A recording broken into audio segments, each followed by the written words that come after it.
नमस्कार।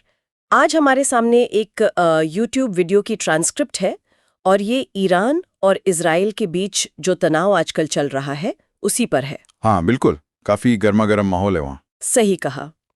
तो इस ट्रांसक्रिप्ट में हाल के हमलों का जिक्र है, टेल अवीव पर हुए हमले, फिर ईरान के परमाणु ठिकानों पर भी। और नेताओं के बयान भी हैं, काफी तीखे बयान। हाँ, और दुनिया पर इसका क्या असर पड़ सकता है, इसकी चिंताएं भी। बिल्कुल। तो चलिए जरा गहराई से देखते हैं कि इस ट्रांसक्रिप्ट में आखिर है क्या, क्या मुख्य बातें निकल कर आ रही हैं। शुरू करते हैं। तो सबसे पहले ईरान के हमलों की बात करते हैं, जैसा इस जानकारी में बताया गया है। कहा जा रहा है कि ईरान ने तेल अवीव में कुछ अहम जगहों को निशाना बनाया, जैसे कि स्टॉक एक्सचेंज की इमारत। बताया गया है कि उसे नुकसान पहुंचा है और इसका एक वीडियो भी है, ऐसा ट्रांसक्रिप्ट में लिखा है। अच्छा, स्टॉक एक्सचेंज पर हमला, ये तो बड़ी बात है। हाँ, और एक और गंभीर बात का जिक्र है, बीरशेबा इलाके में सुरोका मेडिकल सेंटर है, उस पर भी हमले की बात कही गई है। अस्पताल पर? हाँ, और कहा गया है कि काफी तबाही हुई, लेकिन ये ट्रांसक्रिप्ट खुद ही मानती है कि इस हमले में किसी के मरने की खबर, उसकी पुष्टि ना तो इंटरनेशनल मीडिया ने की है, ना ही इसराइल ने। बात है, पुष्टि नहीं हुई है, लेकिन इस पर इसराइल की तरफ से जो प्रतिक्रिया आई वो जाहिर है बहुत कड़ी थी। हाँ, क्या कहा उन्होंने? ट्रांसक्रिप्ट के मुताबिक इसराइल के राष्ट्रीय सुरक्षा मंत्री हैं इतमार बेन गवीर। उन्होंने तो ईरानियों के लिए नाजी जैसे शब्द का इस्तेमाल किया। अरे बाप रे, ये तो बहुत ही भड़काऊ बात है। हाँ, बहुत गंभीर इल्जाम है ये। उन्होंने कहा है कि ईरान अस्पतालों पर, बुजुर्गों पर, बच्चों पर हमला कर रहा है। और बेन गवीर ने ये भी जोड़ा कि अगर ईरान के पास न्यूक्लियर हथियार होते ना तो वो पक्का इस्तेमाल करते, सोचते भी नहीं।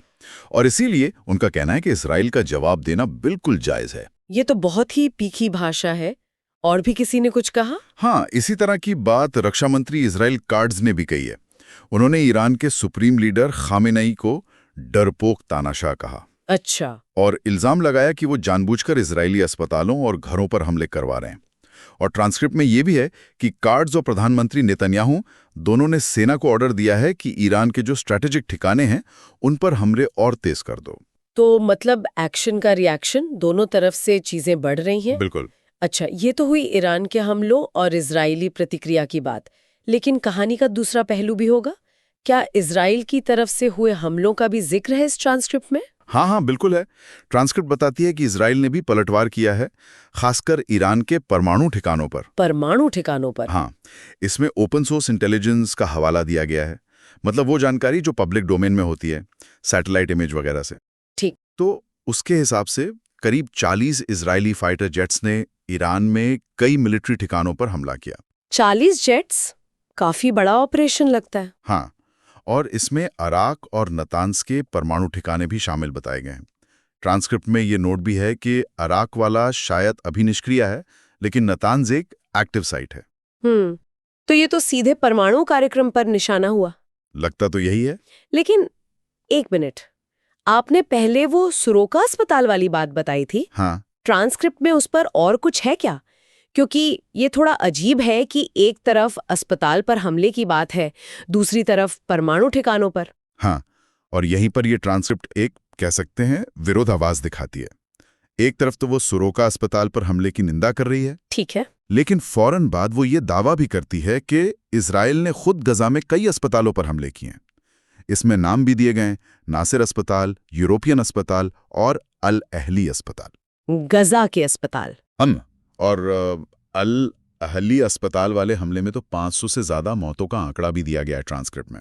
500 से ज्यादा, ये तो बहुत बड़ा नंबर है। हाँ, तो इसके आधार पर ट्रांसक्रिप्ट ये तर्क दे रही है कि भाई, जब आपने खुद ऐसा किया है तो आप अस्पतालों पर हमले की निंदा करने का नैतिक अधिकार एक तरह से खो चुके हैं। दोहरे मापदंड का आरोप। बिल्कुल। हालांकि ट्रांसक्रिप्ट ये भी साफ करती है कि इसका मतलब ये नहीं कि ईरान का अस्पतालों पर हमला करना सही है, बस वो इजराइल के दावे पर सवाल उठा रही है। ये तो वाकई बहुत पेचीदा स्थिति बन गई है। अच्छा, क्या दुनिया के बाकी देशों की प्रतिक्रिया का भी जिक्र है इसमें? अंतर्राष्ट्रीय स्तर पर क्या चल रहा है? थोड़ा बहुत है। रूस के राष्ट्रपति पुतिन के एक कथित बयान का जिक्र मिलता है। पुतिन का क्या कहा उन्होंने? बताया गया है कि उन्होंने खामेनेई को निशाना बनाए जाने की संभावना पर चिंता जताई है। खामेनेई को निशाना बनाने की? हाँ, और उन्होंने ईरान के साथ एक एयर डिफेंस सिस्टम डील का भी जिक्र किया जो हो नहीं पाई थी। मानो कह रहे हो कि अगर वो डील हो जाती तो शायद आज हालात कुछ और होते। दिलचस्प। और अमेरिका के बारे में कुछ है, उनका क्या रोल दिख रहा है? हाँ, ट्रांसक्रिप्ट का काफी फोकस अमेरिका के संभावित हस्तक्षेप पर है और खामेनी की हत्या की जो अटकलें हैं उन पर भी। हत्या की अटकलें? हाँ, और इसमें एक तरह की चेतावनी भी दी गई है कि अगर ऐसा कुछ होता है, मतलब अगर खामेनी को निशाना बनाया जाता है, तो दुनिया भर में उग्रवाद भयानक रूप से बढ़ सकता है। अच्छा। और आम लोगों की जान खतरे में पड़ सकती है पूरी दुनिया में। ट्रांसक्रिप्ट ये भी कहती है कि इस पूरे टकराव में भारत के लिए भी काफी कुछ दांव पर लगा हुआ है। तो कुल मिलाकर देखें तो ये ट्रांसक्रिप्ट हमें ईरान और इजराइल के बीच एक बहुत ही खतरनाक टकराव की तस्वीर दिखा रही है। सही कहा, हमले हो रहे हैं, जवाबी हमले हो रहे हैं, बयानबाजी बहुत तीखी है। और ये दोहरे मापदंड वाले आरोप भी हैं, नैतिक सवाल भी उठ रहे हैं। बिल्कुल। और भविष्य को लेकर चिंताएं तो साफ है, खासकर अगर ये झगड़ा और बढ़ता है या इसमें अमेरिका जैसी दूसरी बड़ी ताकतें सीधे तौर पर शामिल होती हैं। हाँ। वो खामेनेई को निशाना बनाने वाली बात, उसके नतीजे तो वाकई अप्रत्याशित हो सकते हैं। हाँ, ट्रांसक्रिप्ट का इशारा उसी तरफ है, बहुत गंभीर नतीजे हो सकते हैं। तो इस सारी जानकारी को समेटते हुए एक सवाल शायद सोचने लायक है, जो इसी ट्रांसक्रिप्ट से उभरता है। अगर नेताओं को और अहम ठिकानों को निशाना बनाने का ये सिलसिला, ये खतरनाक खेल ऐसे ही बिना रुके चलता रहा, तो इसके वो अनजाने वैश्विक परिणाम क्या हो सकते हैं, जिनका शायद अभी हम अंदाजा भी नहीं लगा पा रहे, खासकर वो जो उग्रवाद के बढ़ने की चेतावनी दी गई है उसको ध्यान में रखते हुए। ये वाकई एक बड़ा सवाल है और इसका जवाब शायद किसी के पास नहीं है अभी।